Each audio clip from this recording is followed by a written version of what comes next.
Lorsque les gens se marient, dépasser la lune de miel, alors comme on ne voit toujours pas arriver ce qu'on attendait, parce qu'en fait on rentre, on pense venir pour recevoir quelque chose, alors que Dieu te dit d'entrer pour donner quelque chose.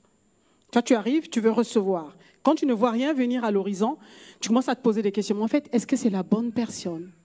Seigneur, est-ce que c'était ta volonté? Seigneur, mais il ne m'aime pas assez. Seigneur, en fait, je pense que je me suis trompée. Cela part depuis le commencement. C'est qu'au départ, on ne savait pas qu'est-ce qu'on venait faire dans ce foyer. On ne connaissait pas sa propre identité. Quand on est rentré dans cette relation, on n'était pas conscient de qui on était réellement.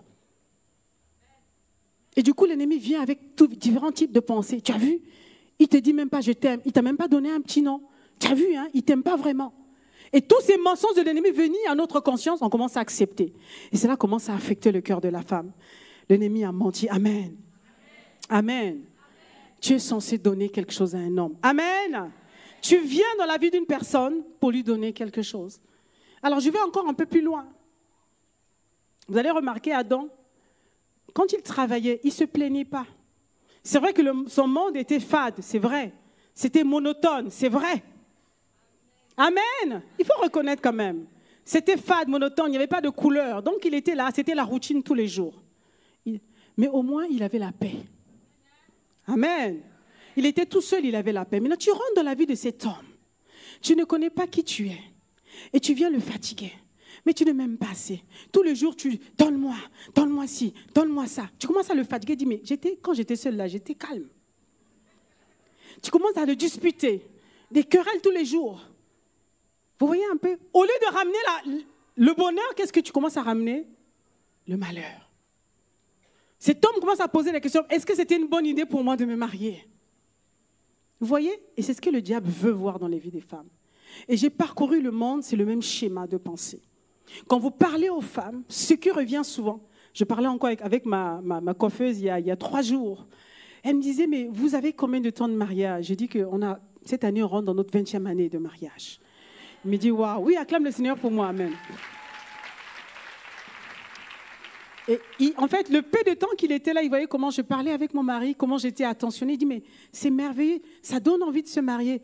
Alors, elle n'est pas mariée, elle n'est pas chrétienne du tout. Hein. Il dit, mais avec mon copain, c'est difficile, ça fait à peine 3 ans qu'on est ensemble, mais je ne pense pas que ce soit la bonne personne. Parce qu'on se prend la tête tout le temps. C'est difficile, il ne fait pas ci, il ne fait pas ça, il ne fait pas ci, c'est toujours moi qui fais, c'est toujours moi qui fais, il ne fait pas ci, il ne fait pas ça. Elle était en train d'énumérer tous les défis que cet homme avait. Mais elle avait oublié en fait qui elle était, ce qu'elle pouvait apporter. Mais c'est difficile de le connaître quand on n'est pas en Christ, hein, ceci dit. J'ai commencé à lui donner mon témoignage. Et dans le monde entier, c'est souvent comme ça. Les femmes arrivent et commencent à exiger les choses. Donne-moi ci. J'ai besoin de ça. Tu es censé me donner ci. Tu es censé faire ci dans ma vie. Elles ne viennent pas avec la pensée de donner. Et c'est là que les problèmes commencent. C'est là que les problèmes commencent. Aujourd'hui, le Seigneur va nous délivrer. Amen. Je vais essayer d'accélérer. Ouh, ça va. Je ne suis même pas à la moitié du message, mais on va voir. Amen. Que Dieu fasse grâce. Amen. Acclame le Seigneur pour ma propre vie. Acclame le Seigneur. Dis, Saint-Esprit, inspire là. Alors, qu'est-ce qui empêche la femme d'être le bonheur? Qu'est-ce qui empêche la femme que Dieu a créée selon son image d'être ce que Dieu a dit qu'elle était? J'ai dit tout à l'heure, la première chose, c'est l'ignorance. Le fait de ne pas connaître son identité. Deuxième chose, c'est le fait de ne pas connaître la vraie définition du mariage. Voilà, la vie à deux, de ne pas connaître ce que c'est. Et la troisième chose, donc le troisième point dans ce grand 1, c'est le fait de ne pas s'être dépouillé de son passé lourd. De ne pas avoir fait un travail de nettoyage de son âme, un travail de restauration de son âme.